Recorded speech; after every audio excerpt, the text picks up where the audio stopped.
Baik, selamat malam saudara sekalian. Kita akan melanjutkan dengan kitab Daniel ya. Sekarang kita masuk ke Daniel pasal 8. Saya tidak baca semua ayat, tapi kita akan melihat ayat yang ke-19 sampai dengan ayat yang ke-26. Ya. Mari kita baca, menyimak dengan baik. Saya akan membacakan. Lalu berkatalah ia, ku beritahukan kepadamu apa yang akan terjadi pada akhir murka ini. Sebab hal itu mengenai akhir zaman. Domba jantan yang kau lihat itu dengan kedua tanduknya ialah raja-raja orang Media dan Persia. Dan kambing jantan yang berbulu kesat itu ialah raja negeri Yunani. Dan tanduk besar di antara kedua matanya itu ialah raja yang pertama.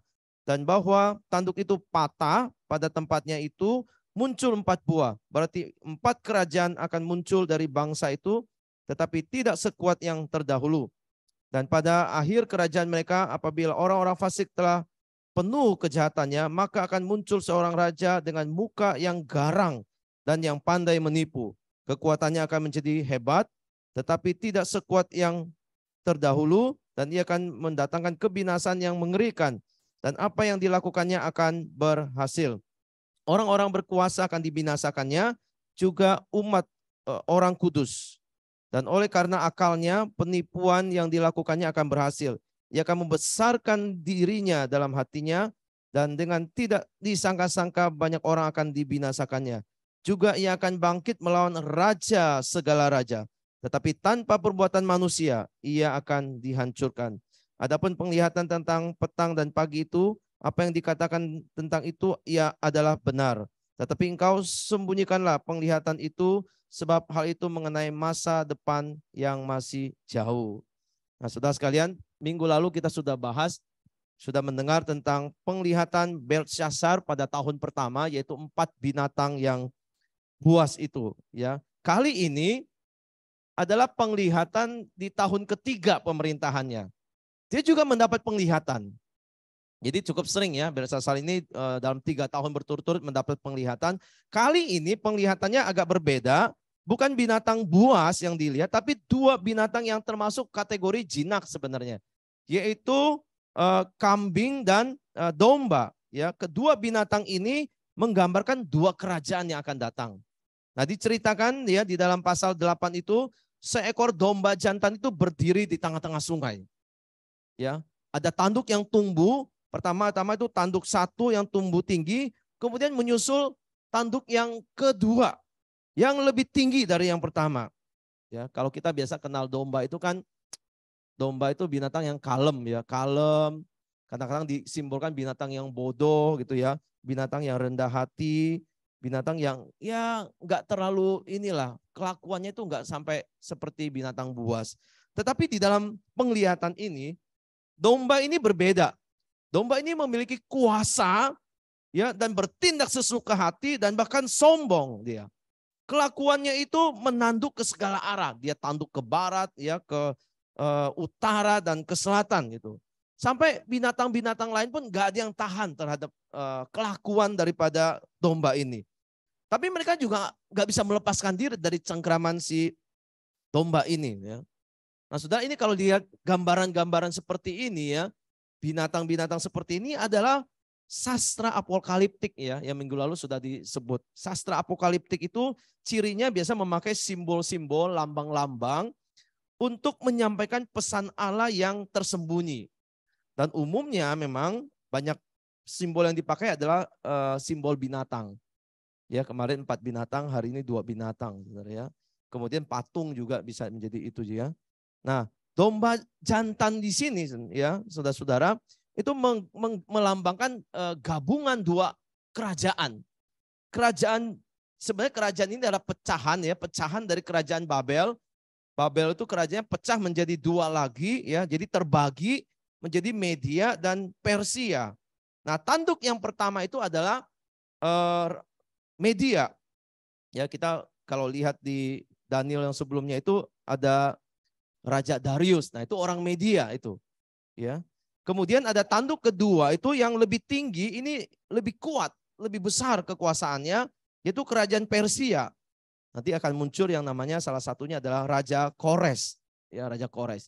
Jadi binatang domba ini punya tanduk dua, satu lebih tinggi, yang kedua lebih tinggi. Nah biasanya tanduk binatang itu di dalam kitab suci itu adalah simbol militer sebenarnya. Ya, tanduk yang ada di kepala itu. Jadi kekuatan militer satu bangsa itu disimbolkan dengan tanduk itu ya. Kalau kita lihat perang itu ya, niupnya aja biasa pakai tanduk domba atau tanduk ini ya, binatang untuk menjadi hornnya itu ya. Menjadi seruan perangnya itu pakai suara dari tanduk binatang itu. Jadi itu lambang pertempuran ya, yang defensif dan ofensif sekali. Itu adalah tanduk di situ. Nah kita lihat memang akhirnya Media Persia itu menaklukkan Babel. Kerajaan yang justru pecahannya itu menaklukkan kerajaan induknya sebenarnya. Ya, kerajaan Babel dulu adikuasa sekali, berkuasa sekali dia. Ya, tetapi akhirnya ditaklukkan oleh Media Persia nih, kerajaan gabungan sekali lagi. Dan kerajaan Media Persia ini memerintah bertahan gitu ya, berjaya kira-kira 200 tahun ke depan. Ya abad ke-6 sampai dengan abad yang ke-4. Ya, dengan wilayah kekuasaan yang nggak main-main Saudara. Dia mencakup Asia, Afrika, dan Eropa. Ya, boleh dikatakan Media Persia ini menguasai 1/4 dunia itu. Waktu itu. Dunia waktu itu. Dan kehebatan Media Persia ini juga di berbagai bidang tuh sangat menonjol.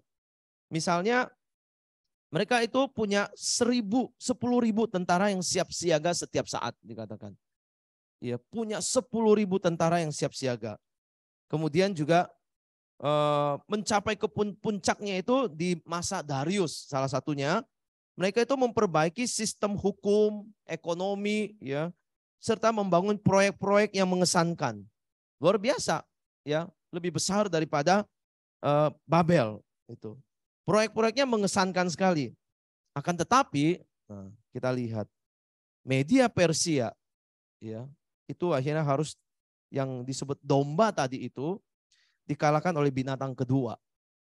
Ya, dikalahkan oleh binatang kedua yaitu kambing. Kambing, saudara. Ya, kambing ini punya satu tanduk ya yang tumbuh dari kedua matanya, itu tanduk yang aneh di situ. Ya, tanduk itu besar sekali. Nah, kambing ini digambarkan itu bisa terbang, dia tidak perlu melintasi daratan itu. Dia bisa terbang melesit cepat sekali tanpa menginjak bumi. Kecepatannya luar biasa. Ya. Jadi kambing itu menyerang akhirnya, ya tadinya kan domba itu sepertinya berkelakuan sangat dominan, tidak ada yang tahan binatang lain. Kali ini itu kambing itu justru menyerang si domba dengan ganas, terus patahin dua tanduknya dia, si domba itu. Sampai akhirnya domba itu juga nggak berdaya, domba itu diinjak-injak sampai memang telak kalahnya begitu ya.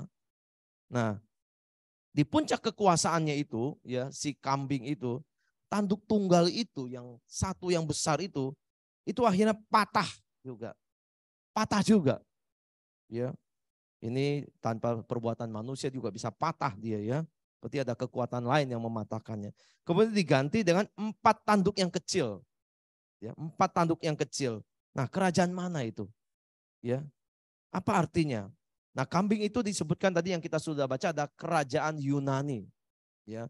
Yunani, kalau di pasal 7 yang sebelumnya, contoh Abraham sudah menyampaikan, pasal 7 itu Yunani itu digambarkan seperti macan tutul sebenarnya. Macan tutul yang larinya itu cepat sekali, kecepatan luar biasa. Nah, ini Yunani di sini digambar kambing yang bisa, yang tanpa menginjak tanah tapi punya kecepatan juga luar biasa. Nah, ini adalah Alexander the Great. Alexander Agung itu pada umur 32 tahun itu dia sudah menaklukkan dunia. Dalam tempo yang cepat sekali dia sudah menguasai seluruh dunia. Nah, ini makanya digambarkan dia punya kecepatan luar biasa. Alexander Agung ini. Ya, di tahun 334 berarti kira-kira abad 4 masih dia menginvasi Asia kecil. Dan dalam 10 tahun dia sudah menaklukkan seluruh kekaisaran Persia. Ingat, Media Persia waktu itu sudah menguasai 1/4 dunia.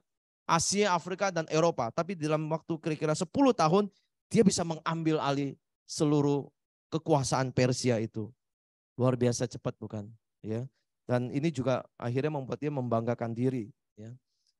Orang yang begitu cepat ya, begitu gesit, begitu kejayaannya itu begitu dalam waktu yang singkat dicapainya, tapi akhirnya dia juga meninggal cepat, saudara. Ya, Alexander tuh meninggalnya juga cepat matinya. Jadi setelah kematiannya kira-kira setelah 10 tahun dia menaklukkan Persia, itu dia akhirnya mati juga. Waktu dia mati, ya, kerajaannya itu yang besar sekali itu akhirnya harus dipecah, dibagi ke 4 jenderalnya waktu itu. Dia punya 4 jenderalnya, ya. Kalau di film China tuh ada yang namanya Samkok itu 3 itu jenderal besar. Kalau ini tuh 4 jenderal besarnya dia.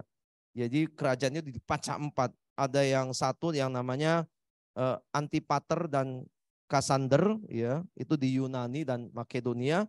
Yang kedua ada di Lysimachus, ya, di Trakia dan sebagian besar Asia Kecil. Yang ketiga itu Seleucus, yaitu di Mesopotamia dan juga Persia. Dan yang keempat itu adalah Ptolemy, itu di Mesir dan di Palestina. Itu 4 jenderal besar itu mendapat wilayah, udah kayak dapat warisan gitu ya. Rajanya mati, dia dapat bagi, semua yang jenderal besar ini dapat bagian menguasai. Jadi 4 tanduk kecil itu adalah 4 penguasa, ya, yang dilambangkan dengan 4 tanduk ini. Kemudian juga dari 4 tanduk itu nanti muncul 1 tanduk lagi, ya, yang makin hari makin besar, membesarkan dirinya bahkan terhadap bala tentara atau panglima bala tentara surga. Jadi 1 tanduk kecil tapi mau menyombongkan diri sampai terhadap panglima bala tentara itu. Ya, nah ada komentari yang mengatakan tanduk kecil itu yang membesar itu sampai ke langit dia membesarkan dirinya itu, ya. Dan beberapa binatang yang dilemparkan ke tanah itu tidak lain adalah dari dinasti Seleucus tadi, yang ketiga tadi ya, jenderal ketiga Seleucus, ya, dari dinasti itu yang namanya Antiochus Epiphanes yang memerintah kira-kira di abad yang kedua sebelum Masehi, tahun 1750 175 sampai 164 sebelum Masehi. Nah, menurut sejarah orang Yahudi, Antiochus ini ya terkenal cukup sangat kejam, ya. Dia itu ingin menyatukan wilayahnya dengan memaksa orang-orang Yahudi untuk meninggalkan hukum mereka dan kebudayaan mereka. Ya, kalau mereka orang Yahudi itu menolak, maka si Antiochus ini enggak segan-segan, dihukum keras, bahkan dibunuh, ya. Dia membunuh umat Tuhan kalau mereka tidak mau dipaksa menyatukan wilayah itu dan meninggalkan hukum mereka. Jadi Antiochus itu menghancurkan bahkan tempat-tempat kudus, ya, dan menginjak-injak bala tentara, artinya umat Allah itu diinjak-injak. Termasuk juga melawan raja segala raja. Maka di pasal 8 ayat 11 dikatakan bahkan terhadap panglima bala tentara itu pun ia membesarkan diri dan daripadanya diambil korban persembahan sehari-hari dan tempat kudusnya dirobohkannya. Nah, ini kelakuan Antiochus nih. Ya, tempat-tempat suci itu dirobohkan, persembahan itu diambil oleh dia. Dia mengacak-acak tempat kudus Tuhan. Nah, tempat kudus itu yang dimaksud itu adalah kemungkinan besar adalah Palestina, ya, sebagai pusat keagamaan, pusat kehadiran Tuhan, yang simbol kehadiran Tuhan, operasi utama Tuhan dan juga jemaatnya di situ. Umat Tuhan ada di situ. Kemudian di pasal 8 ayat 24 dikatakan kekuatannya nih si Antiochus ini akan menjadi hebat, tetapi tidak sekuat dulu. Dan ia akan mendatangkan kebinasan yang mengerikan dan apa yang dilakukannya akan berhasil. Orang-orang berkuasa akan dibinasakannya, juga umat orang kudus. Jadi dia juga menganiaya dan membinasakan umat Tuhan. Dan oleh karena akalnya, penipuan yang dilakukannya berhasil. Nah, ini juga raja yang licik nih, Antiochus Epiphanes. Ia akan membesarkan dirinya dalam hatinya dan dengan tidak disangka-sangka banyak orang akan dibinasakannya. Juga ia akan bangkit melawan raja segala raja. Jadi ini melawan Tuhan. Membesarkan dirinya melawan Tuhan. Tetapi tanpa perbuatan tangan manusia, ia akan dihancurkan. Saudara, menarik ya. Tanpa perbuatan tangan manusia, ia akan dihancurkan. Dengan apa dia dihancurkan? Berarti ini bukan perbuatan manusia. Meskipun manusia itu pada waktu itu tidak ada yang bisa melawan dia, tetapi tangan Tuhanlah yang menghancurkan dia. Bukan tangan manusia, tapi tangan Tuhan. Saudara sekalian, dari penglihatan Daniel pasal 8 ini, maka kita mendapatkan pesan teologis yang sangat penting. Yang pertama adalah kerajaan-kerajaan di dunia ini memiliki limitasi, keterbatasan. Ya, satu ciri yang sama dari kerajaan di dunia yang kita pelajari dari kitab Daniel ini adalah setelah mereka besar kekuasaannya, setelah mereka berhasil mencapai apa yang mereka mau, setelah mereka jaya negaranya, itu ujung-ujungnya membawa mereka akhirnya membesarkan diri. Bahkan dikatakan Epiphanes itu membesarkan diri itu melawan raja segala raja. Ya, membesarkan diri sampai ke langit itu seperti menyamakan dirinya dengan Tuhan, dan itu adalah melawan raja segala raja. Kerajaan yang membesarkan dirinya, ya, kita lihat pada akhirnya dihancurkan. Setelah hancur, apa yang terjadi? Muncul kerajaan yang lain. Muncul kerajaan yang kecil, kemudian bertambah besar, membesarkan diri lagi, dihancurkan lagi oleh Tuhan, dan seterusnya. Ya, dan seterusnya. Siapa yang menghancurkannya? Sekali lagi, bukan tangan manusia, tetapi tangan Tuhan. Ya, barang siapa yang menyombongkan diri, membesarkan dirinya terhadap Tuhan, maka mereka menjadikan dirinya musuh Allah. Ya, musuhnya bukan manusia, tapi musuhnya Tuhan. Bayangkan saudara, seharusnya mereka kan menyadari bahwa mereka itu terbatas gitu ya. Kekuasaan mereka harus sadar ya. Dari pelajaran sejarah misalnya, mereka tidak mungkin bisa menyayangi Tuhan, menyayangi Tuhan. Ya, kejayaan mereka itu ada batasnya, kerajaan itu. Pemerintahan mereka pun ada batasnya. Ya, secara manusiawi. Tidak mungkin kerajaan mereka itu bertahan lama. Ya, apalagi bersifat kekal. Hanya kerajaan Allah yang bersifat kekal. Nah, ketika kerajaan yang besar membesarkan diri ujung-ujungnya, maka endingnya jelas ya. Kerajaan itu akan hancur. Saudara, Daniel itu memperlihatkan penglihatan ini supaya kita sadar. Manusia itu sadar. Gak mungkin kita bisa melawan Tuhan. Orang yang sombong pun harus cepat-cepat bertobat mestinya. Baru ada kemurahan hati dan mau merendahkan diri di hadapan Tuhan. Meskipun kita pernah mencapai kesuksesan apapun di dalam dunia ini, pencapaian prestasi yang melebihi orang lain, tetap kita tidak boleh menganggap diri kita itu seperti Tuhan, ya. Atau menganggap itu adalah karena dia sendiri, usahanya, bukan karena Tuhan. Ya, apalagi menganggap Tuhan tidak mungkin bisa menghalangi saya. Oh, celaka sekali saudara. Kita harus sadar kita ini manusia. Tuhan itu adalah pencipta yang maha kuasa. Selayaknya kita memang merendahkan diri di hadapan Tuhan. Bukan meninggikan diri. Kerajaan ada limitasi keterbatasan. Kita pun sama. Karena kita semua manusia yang punya keterbatasan. Kita mesti menyadari dan mengakui kebesaran Tuhan di dalam hidup ini. Ya, barang siapa yang tidak mau mengakui kebesaran Tuhan, bahaya hidupnya. Bahaya. Ya. Apalagi menganggap dirinya lebih besar dari semua orang dan tidak menganggap Tuhan itu ada. Mari kita sebagai orang Kristen, orang percaya menyadari, ya apalagi umat tebusan Tuhan, orang-orang percaya Tuhan, kepunyaan Tuhan.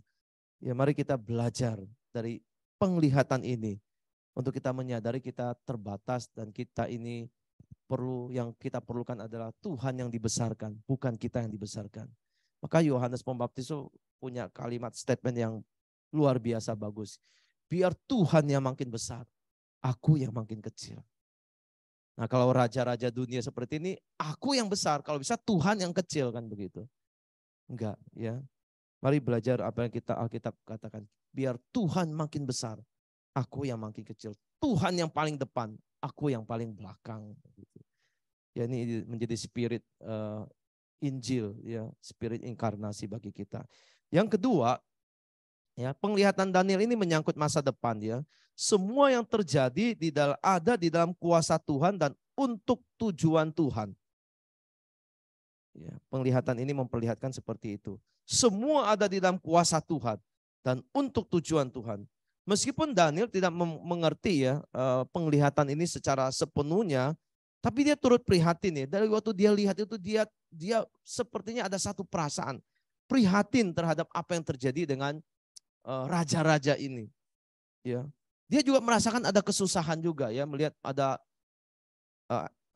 Antiochus Epiphanes ini yang menganiaya orang-orang percaya Tuhan dan juga melawan Tuhan. Dia juga merasa ada kesusahan di dalam dirinya itu ya. Manusia bisa seperti ini. Kok bisa seperti ini? Tapi akhirnya itu memang membuat dia itu kalau di terakhir itu sampai jatuh sakit itu dia. Ya memikirkan melihat semuanya itu. Tapi dia bukan orang yang akhirnya menjadi kecil hati dan putus asa gitu ya. Meskipun di depannya itu begitu mengerikan penglihatan itu. Tapi dia tetap setia pada tugasnya untuk melayani Tuhan. Melayani masyarakat Babilonia. Gitu ya. Meskipun dia tahu di depannya seperti apa, mungkin umat Tuhan yang teraniaya, mungkin dia juga akan mengalami, dia berpikir gitu. Tapi yang sekarang yang dia tahu adalah dia tetap melayani Tuhan dengan setia, melayani masyarakat Babilonia. Nah, penglihatan ini disampaikan, diberikan kepada Daniel dan juga di kitab ini ya, untuk mempersiapkan umat Tuhan sebetulnya. Baik di zaman itu maupun di zaman sekarang ini untuk menghadapi peristiwa yang akan datang. Bahkan penganiayaan berat di bawah pemerintahan yang kejam seperti Antiochus ini. Ya. Umat Allah harus bertahan. Harus bertahan. Ya. Karena mereka mengetahui bahwa Tuhan mengatur segalanya. Pada akhirnya itu apa? Ya, semuanya itu di dalam kuasa Tuhan dan untuk tujuan Tuhan yang terjadi di dalam dunia ini. Memang ada penderitaan, akan ada penderitaan di dalam dunia ini. Entah dari pemerintahan yang kejam, entah dari orang-orang yang memang tidak mengenal Tuhan, entah juga dari hal-hal di dunia inilah yang bisa membuat anak-anak Tuhan ini menderita gitu ya. Tetapi pada akhirnya kita harus tahu bahwa kita yang di dalam kerajaan Tuhan ini akan jaya, akan berjaya dan mengatasi semuanya. Ya, kita lihat satu persatu kerajaan ini hancur. Sampai nanti muncul ya kerajaan Allah yang kekal, yang jaya selama-lamanya, bukan kerajaan yang mendatangkan penindasan atau penderitaan, tapi kerajaan damai sejahtera Allah. Ya, kita lihat semua yang memerintah ini tidak mendatangkan damai sejahtera bagi masyarakatnya. Tetapi pemerintahan Allah ada pemerintahan yang mendatangkan shalom. Shalom di dalamnya. Maka setiap orang-orang percaya diminta untuk bertahan di dalam penderitaannya.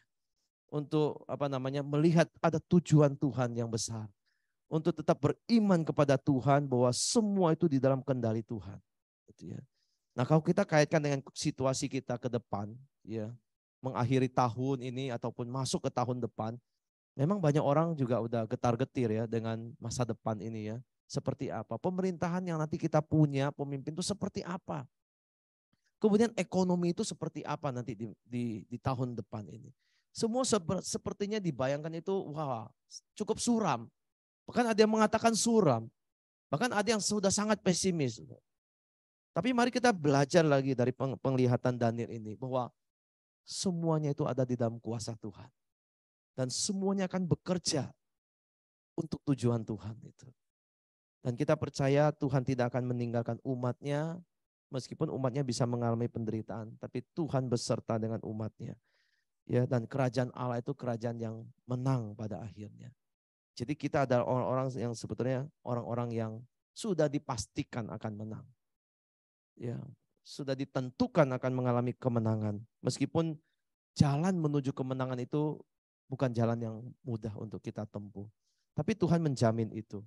Karena semua sejarah dan masa depan itu di dalam kuasa Tuhan.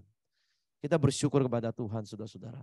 Mari hadapi hari depan, tahun depan, mengakhiri tahun ini dengan beriman yang sama seperti iman Daniel.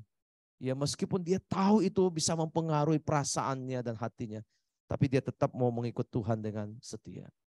Ya, barangkali kalau diberikan penglihatan begitu, wah nggak jadi ikut Tuhan gitu ya. Ngeri di masa depan jadi anak Tuhan gitu. Enggak, saudara. Daniel tetap setia melayani panggilannya di kerajaan Babel. ya, meskipun dia tahu hari depannya sulit. Hari depan umat Tuhan bukan maksudnya di masa depan yang terjadi ini pasti terjadi. Penglihatan ini pasti digenapi. Tapi ujung-ujungnya ada kerajaan Allah yang menang, saudara. Ya, mari kita menjadi orang-orang yang terus berpegang pada iman kita, terus mengikut Tuhan, terus percaya kepada Tuhan, terus beriman ya kepada apa yang Tuhan kerjakan di dalam sejarah dunia ini. Biar Tuhan memberkati, mari kita berdoa.